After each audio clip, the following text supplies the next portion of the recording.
तो कुछ चीजों पे मैं आपके बीच में जरूर बातचीत रखना चाहूंगी। साथियों कि आप पिछले काफी दिन से धरने पे बैठे हैं और उसके दबाव में ही सरकार ने कुछ इजाफा किया है आपके मेहनताने में, वेतन में, लेकिन जो आपकी मांग है वो मांग ये है कि पक्का कर्मचारी बनाया जाए और इस मांग का हम पूरे तौर पे समर्थन करते हैं।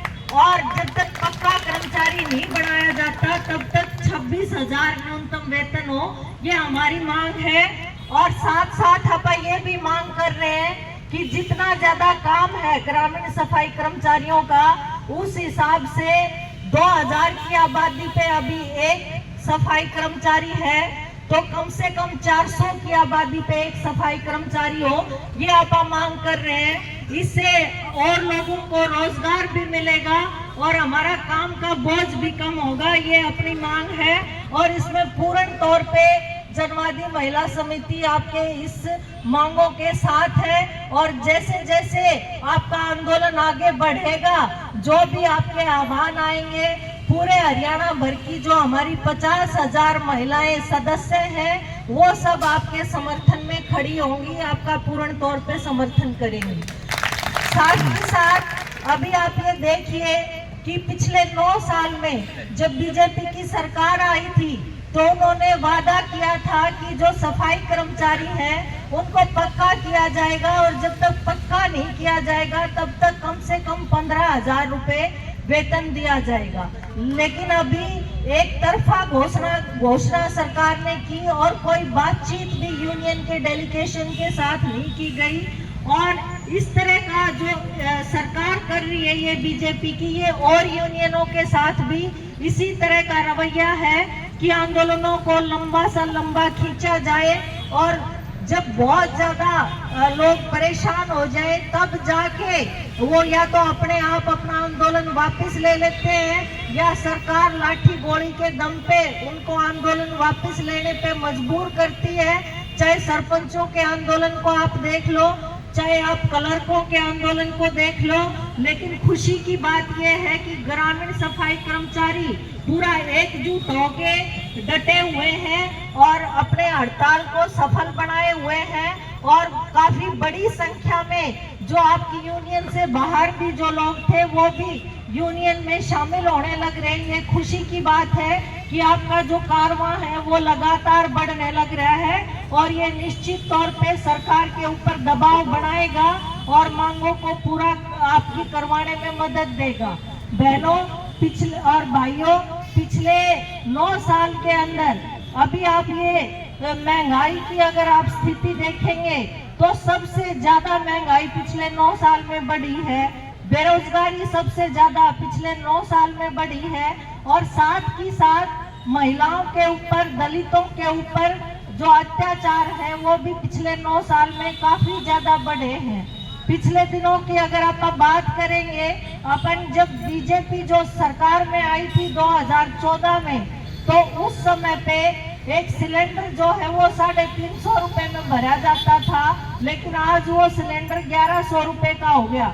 जो प्याज के दाम है आज 70 रुपए किलो हो गए। पिछले दिनों जो टमाटर है वो 280 रुपये किलो हो रहा था, और आम आदमी के लिए गुजारा चलाना इस समय पे बहुत ज्यादा मुश्किल हुआ है। ऐसी स्थिति के अंदर ये जो आपकी मांग है कि कम से कम पक्का कर्मचारी हमें बनाया जाए और 26,000 न्यूनतम वेतन हो, ये पूर्ण तौर पे आपकी जायज मांग है। और ये सरकार को आप अगर वो सुन नहीं रहे हैं तो हमें यकीन है आपका जो जिस तरीके से आंदोलन चला हुआ है कि आप पूर्ण तौर पे आपकी मांगे मनवा के ही आप उठेंगे, ये हमें आपके आंदोलन के ऊपर भरोसा है। साथ ही साथ हम ये कहना चाहते हैं कि सरकार जो है या ऐसे आंदोलनों को तोड़ने के लिए जाति के आधार पे, धर्म के आधार पे लोगों को बांटना चाहते। अभी आप ये देखिए कि पिछले दिनों में नूह के अंदर जो हमारा मेवात का जो इलाका है, किस तरीके से वहाँ पे हिंसा फैलाई गई।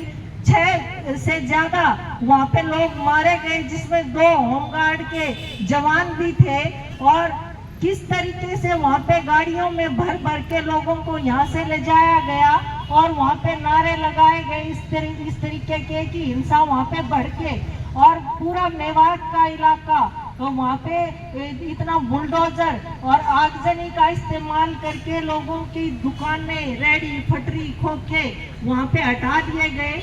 और उसके बाद आप ये देखिए कि 400 से ज़्यादा वहाँ पे जो नौजवान हैं वो आज जेलों में पड़े हैं, और उसमें कोई राजनेताओं के बच्चे नहीं हैं, कोई अमीरों के बच्चे नहीं हैं, वो गरीबों के बच्चे वहाँ पे जेलों के अंदर बंद हैं। और वो जो नुकसान वहाँ पे हुए हैं वो नुकसान भी गरीबों के हुए हैं। ज़्यादातर जो मजदूरी करके अपना पेट पालने वाले लोग हैं उनके रेडी खोखे वो जलाए गए, बुलडोजर से ढाए गए। इस तरह की जो ये राजनीति है ये आम आदमी को परेशान करती है, उनको सबसे ज्यादा प्रभावित करती है। और हम सब जो है ऐसे तबकों से आते हैं, सबसे ज्यादा जो निचले पायदान पे हैं। ज्यादातर आप जो साथी हैं दलित कम्युनिटी से संबंधित है, और उसमें भी एक खास वाल्मीकि कम्युनिटी से संबंधित है।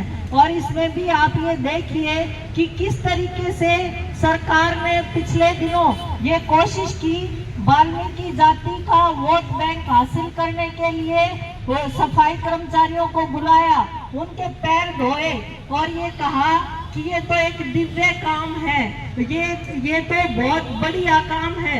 लेकिन हम मोदी सरकार से ये कहना चाहते हैं कि इतना बढ़िया काम है तो आप लोग भी आके कर लो। हमने अपनी आंखों से ये देखा है कि किस तरीके से जब हमारे साथी सीवरेज की सफाई करते हैं, कैसे उनके ऊपर पूरा मैला आके पड़ता है, और पूरा चंद्रयान के ऊपर कह रहे हैं कि पहुंच गया है। पूरा देश जो है गुणगान पिछले दिनों गा रहा था, लेकिन आज तक भी ऐसी टेक्नोलॉजी विकसित नहीं करी गई है कि हमारा जो ये सफाई का काम है उसके लिए मशीनें आ जाएं। आज भी सीवरेज के अंदर सफाई करते हुए हमारे मजदूर साथी मारे जाते हैं, लेकिन उसके ऊपर बोलने वाला कोई नहीं है, उसके ऊपर बात करने वाला कोई नहीं है। बड़ी बड़ी मशीनें आ जाएंगी रोटी बनाने के लिए भी और दूसरे कामों के लिए भी, लेकिन हमारे काम के लिए आज तक भी मशीनें नहीं आ रही हैं। इसके लिए साथियों हमें आवाज उठानी चाहिए। आप ये देखिए कि सब चीजों में आरक्षण की मांग की जा रही है, लेकिन आप ये देखो कि जो ये सफाई का काम है इसके ऊपर कोई नहीं बोलता कि ये भी हम करना चाहते हैं। ये पूर्ण तौर पे हमारे लिए आरक्षित काम है, ये पूर्ण तौर पे सारा काम हमें दे रखा है। आप ये देखो कि जो बीजेपी सरकार है ये इस काम को इस तरीके से दिखा के कि ये अच्छा काम है तो इसमें आप पूरा मेहनताना भी दो, आप पूरी मजदूरी भी दो, लेकिन हमें मजदूरी पूरा देना नहीं चाहती। आप ये देखिए कि जो हमारा संविधान है उस संविधान में हमें बराबर के नागरिक का दर्जा दिया गया है, लेकिन वो जो दर्जा है बराबर का वो अभी ये बीजेपी सरकार हमसे छीनना चाहती है। ये संविधान के स्थान पे जो मनुस्मृति है उसको लागू करना चाहती है, और मनुस्मृति में ये लिख रखा है कि महिलाओं का काम, दलितों का काम ये सेवा करने का है, ये सेवा करने के लिए पैदा हुए हैं और यही काम इनको करना है। और इसी दिशा में ये सरकार आगे बढ़ रही है। तो साथियों इसके खिलाफ भी हमारे संगठनों को एकजुट होकर आवाज उठानी पड़ेगी।